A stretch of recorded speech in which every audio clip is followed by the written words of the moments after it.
Chapter 19. Rose was beginning to despise this particular adventure.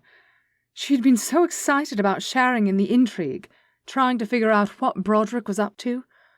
Now that she had saved Alex, she felt as though she had gotten herself in way too deep.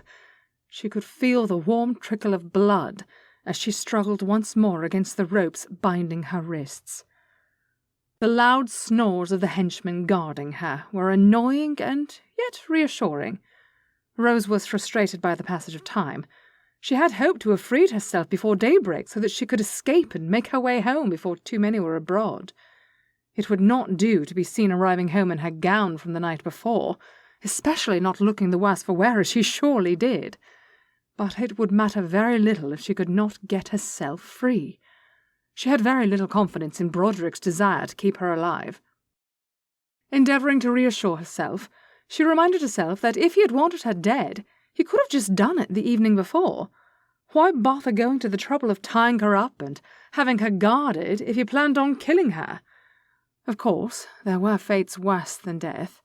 Her wayward imaginings reminded her unnecessarily. Her struggles to free herself of the bonds resumed.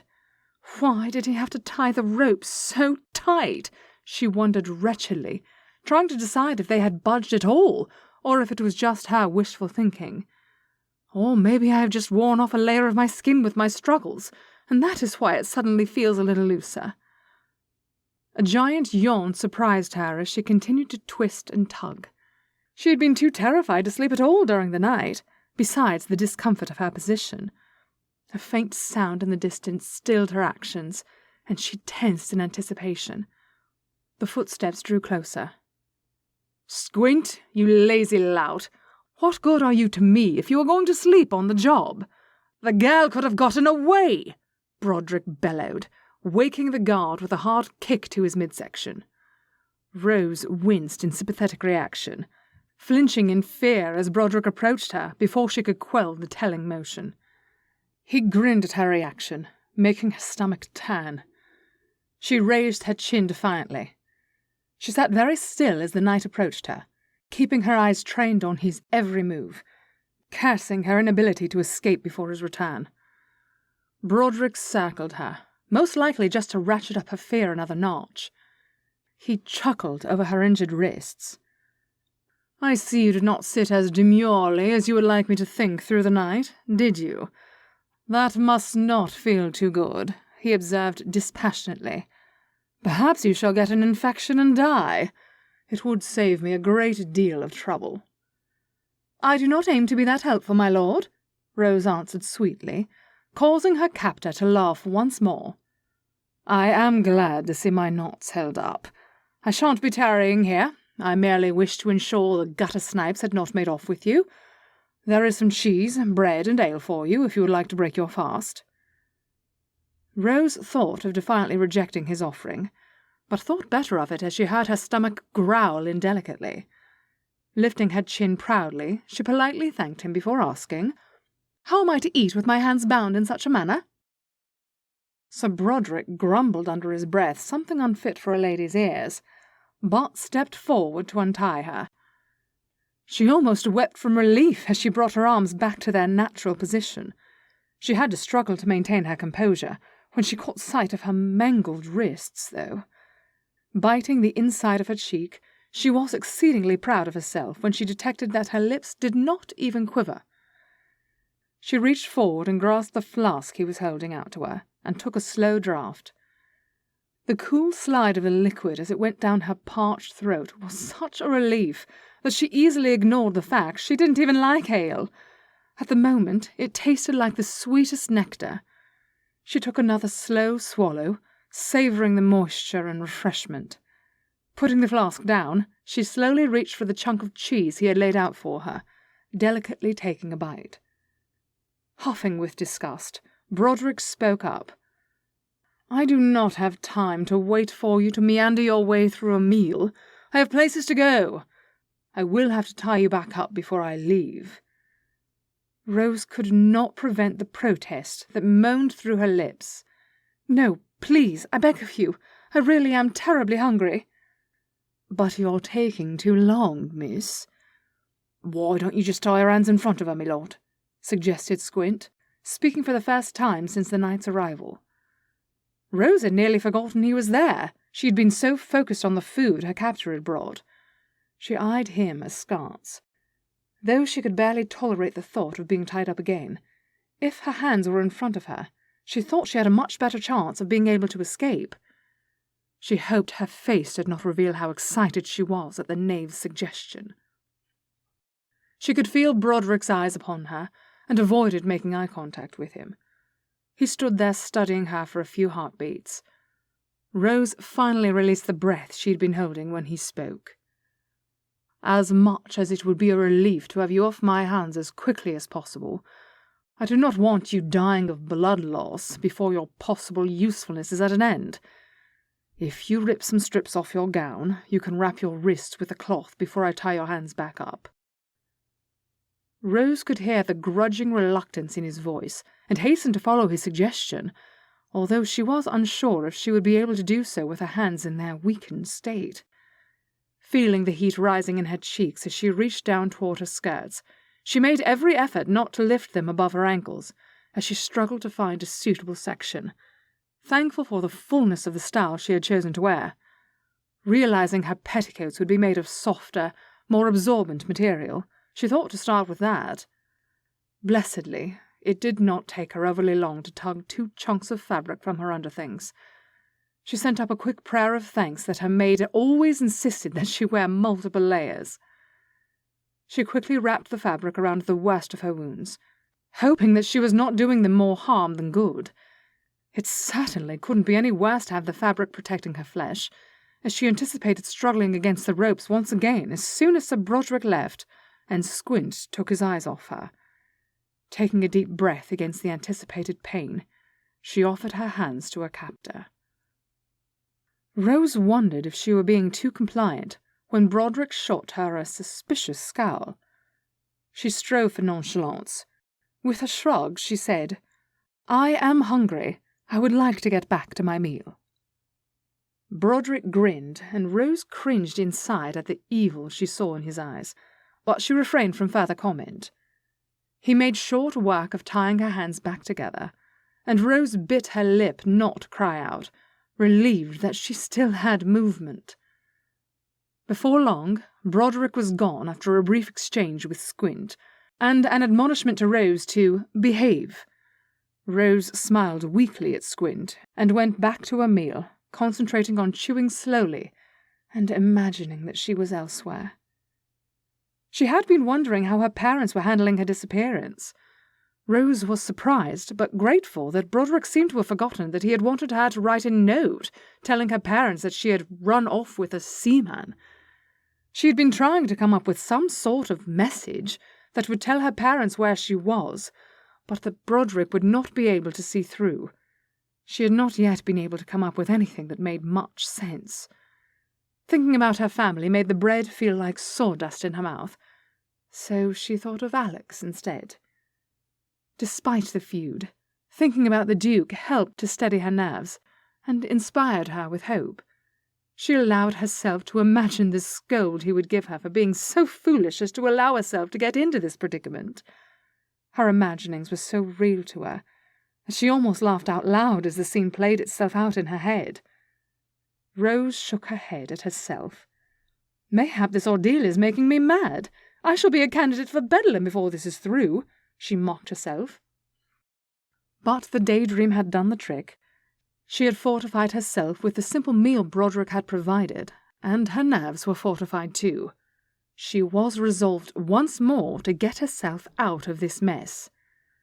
Steeling her backbone, she thought to herself, "If I survive this, mayhap I shall follow Mary's advice and see about brokering peace between the Renthams and Smythes." She smiled slightly as she tested the strength of the latest knots. Squint had gulped down the provisions Broderick had left for him and settled himself back into his chair. Despite the night's violence and threats, Squint looked as though he were preparing himself for another nap. Rose held herself very still and did not utter a peep, hoping he would soon be fast asleep.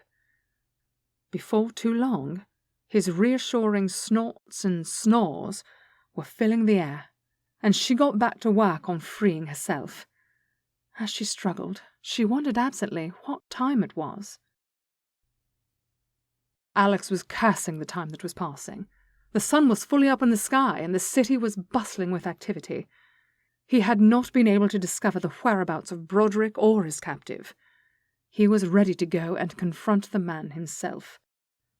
"That will not be at all useful, Your Grace," Lord Smythe tried to soothe him. "If we lay down all our cards, we will lose any advantage we might have. As long as he thinks we don't know anything, we have the element of surprise on our side. If we confront him, he will merely deny it, and be all the more careful. We could even endanger Rosamond by doing so. I am hoping that he will have her guarded somewhere, and is feeding her. If he feels endangered, at best he will abandon her. At worst, he might kill her. I think we should keep searching as quietly as possible." "But this infernal delay is driving me mad," the Duke declared. "I cannot conceive of why this is of concern to you, Your Grace," Lady Smythe complained. Catching her husband's censorious glance, she interjected. "Not that I am complaining about your help, of course, Your Grace. I am merely surprised that you would seem to be so invested in it." Alex was feeling frantic for Rose's return, but was unwilling to explain himself to her mother. He knew the answer he was about to give was weak, but he gave it anyway. "I am involved, my lady, and I hate feeling thwarted." It seemed to be a sentiment all in the room could relate to, as no one dismissed it, and most nodded their head. Lady Elizabeth had come by to see if there was any word. Since there was no good news, and very little she could do to help, she stood to take her leave.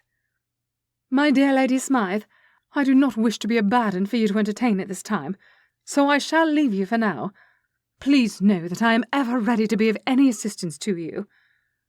"Thank you, my lady. We sincerely appreciate that. Hopefully we shan't need to, but we will call upon you if needed. And I promise you we shall send word as soon as we know anything." The assembled gentlemen all bowed to her as she left, but had little to say. Lord Dunbar escorted her from the room. Lady Smythe had resumed her seat and was absently wringing her hands. "This wretched waiting is what makes it so awful, my lord. Why have we heard nothing? Do not most abductors make demands of some sort, so that you can pay a ransom and be done with it?" "Can you not find something to occupy yourself with, my dear? I do not think it is helpful for you to sit here worrying yourself into a state." Lord Smythe was in no position to comfort his wife, as he too was nearly beside himself with worry. "No, I cannot occupy myself with something, my lord. What would you have me do? Take up my needlework?" She laughed mirthlessly. "Perhaps you could go and make some calls. Act as though naught is amiss, lest anyone wonder what has become of Rosamond." "There is absolutely no way my acting skills could stretch that far, my lord, I can assure you. But you do raise a good point. What are we to do if we cannot recover her shortly? There will be talk, and she shall be ruined." "We shall have to invent a story. Maybe you really should go and call on someone who gossips. Come up with a story that she has gone to the country to visit a friend or a relative, and spread it about." "Nobody would believe that a debutante is going to leave town at the height of the season, my lord," Lady Smythe declared, panicking, and becoming more shrill the longer she spoke. "My darling daughter is going to be ruined through no fault of her own, and then where will we be?" Alex could not bear the old woman's distress. "Have no fear, my lady. Rosie will never be ruined. I shall marry her and restore her to society. No one would dare to whisper about the Duchess of Wrentham." Stunned silence descended upon the room for a moment, before Lady Smythe burst out with inflammatory words. "I would rather she be ruined than be a Wrentham," she spat. "Your family shall not steal another child from me." "My lady, please! How can you speak thus?" chastised Lord Dunbar, disbelieving the words he was hearing. "The previous Duke of Wrentham was responsible for the death of my firstborn. I will not let the current Duke get his hands on my daughter." Lady Smythe looked like a vengeful angel, with her pale skin and her dove-grey gown flowing as she paced in her wrath. "But how could the Duke of Wrentham have had anything to do with your son's death? He was so happy to be off to the war. It had nothing to do with Wrentham." Lady Smythe gazed at Wesley, her expression arrested. "What could you possibly know about the matter?" she demanded. "I was there. I was in the same regiment as both your son and Wrentham's brother." Wesley looked between the Smythes and Alex, amazed that they were all gazing at him searchingly. "Surely you all realize how much they both wanted to be there." "My son never said anything about enlisting. He must have just gone because he felt such a loyalty to his friend. The last Duke was such a wretch. No doubt his son thought the only avenue of escape was to enlist. My dear boy had to go too." Lady Smythe muffled her sob with the handkerchief she hastily held to her face. Gently, Dunbar sat next to her and took her other hand. "I am loath to contradict you, my lady, but I have to tell you that both the boys joined up without telling each other. They both thought the other ought not to, but they each wanted to do so quite urgently. They were so happy to discover they were both there independently, and despite the trials and privations of being in the army's camp, they both thought it almost a lark right to the very end. They were so eager for an adventure." "But why would my dear son want to join up? And why would he not tell us that he wished to do so?" Lady Smythe was clearly bewildered. "I cannot rightly say why he did not tell you. I do know that Luke thought you would be proud of him for doing what he thought as his duty to his country. He felt that it would put him in better stead to follow in his father's footsteps as a diplomat, if he fully understood what they were battling over. It seemed as though he felt very strongly on the matter, but he did not wish Wrentham's brother to know, because your son felt that it was Maxwell's duty as heir to a dukedom to remain at home, and Luke did not want to make his friend feel divided in his loyalties." Turning to Alex, Wesley continued his tale. "On the other hand, your brother really did wish fervently to get away from home. He felt terrible for leaving you behind, and he did not wish to tell either you or Luke that he was going for fear that you would wish to accompany him. Someone had to stay home and be the responsible heir," Dunbar explained with a lopsided grin. There was a pause as everyone absorbed the Viscount's words, but then Alex prodded for more information. "But you say they were happy?" "Oh yes, Your Grace, very much so. Both of them were delighted when they discovered that each of them was there, without any prompting from the other. They acted like boys. In a way, I do not think either of them realized the gravity of the situation, nor do I think they thought there was any possibility of them getting injured, let alone killed. But they most definitely were happy. They took to the regiment life like naturals. They acted as I would imagine they did when they were away at school. It was often hard to believe they were men and soldiers, not the schoolboys they resembled." Lady Smythe let out a watery chuckle as Wesley's tale wound down. "They always were such rascals when they were getting into mischief together." Lord Smythe had come to stand behind his wife. With his hand upon her shoulder to offer her comfort, he looked at the Duke sitting in his receiving-room. "While I cannot condone some of the words your father said to us at the time of our sons' deaths, I realize now that none of this situation was any of your making, Your Grace. Please accept our apologies for any rudeness we may have subjected you to, as well as our condolences at the loss of your brother. Over the past couple of years, many have told me we ought to be sharing our grief with your family, instead of blaming each other. I can see now that they were right." Alex smiled sadly at the older man. He was glad that relations between their families could warm, but it did not change the fact that the young men were dead, nor that Rose was still missing. "Thank you, my lord. I do appreciate that. We shall have to get Dunbar here to visit my mother when the situation is cleared up, and retell this story to her. But, in the meantime, I feel as though I must do something.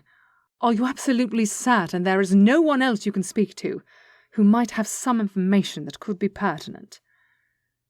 Alex had stood up and begun to pace as he was speaking. "Why does no one have anything new to tell us?" he demanded in frustration. Just then there was a knock on the front door, and the butler ushered in a rather scruffy-looking man. "Jim is here to see you, your grace."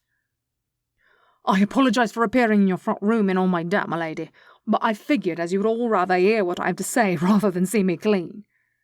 "Yes, of course, pay it no mind," Lady Smythe quickly urged. "Have you found out something useful this time, Jim?" demanded the Duke, harsh in the face of his frustration and exhaustion. "I do believe so, your grace. Pete and I were able to track down the man who was watching you and Miss Smythe at the museum." "What did you just say?" Lady Smythe interrupted. "Never mind that now, my dear. We shall sort it all out later," her husband urged as the poor man before them blushed to the roots of his hair. Clearing his throat bashfully, Jim carefully kept his eyes on the Duke's face, not looking at any of the other occupants in the room. "As I was saying, your grace, we tracked him down in a seedy tavern near where Charlie saw him. He was rather bosky, so it wasn't too difficult getting information out of him. He said as his employer has a bunch of sheds down by the docks. I was going to set out to search it, but I thought you would want to be along, and maybe we would need help in case things stand dicey." "That was excellent work, Jim. Thank you. Were you able to get a description from him so that we can narrow down our search? I am perfectly willing to search the entire dock area, but in case they have someone on lookout, it would be best if we could be as specific as possible in our search." The Duke was already on his feet, heading for the door, eager to begin. "Indeed I do, and I'm ready to take you there, your grace. I also took the liberty of getting some of your men together. They're waiting in the mews." "Excellent." Alex was glad to see that Wesley was right behind him. He turned to Lord Smythe. "Are you ready to join us, my lord?" "I am, your grace, but come through the back way here. I wish to stop in my library on the way by, and it would be best if we exit discreetly now that the day is well advanced. Who knows if we are being watched?" "Good thinking, my lord," Alex complimented politely, as he urged the men forward. They couldn't be gone fast enough to please him. Much to Alex's relief, before long they were nearing the wharf, and he could see the warren of buildings and sheds. Relieved that Jim had some sort of description to go by, Jim went in front and led them to a section of dilapidated sheds huddling together near the shore of the river. Quietly giving directions, Alex sent the small group of men to fan out in their search for Miss Rosamond.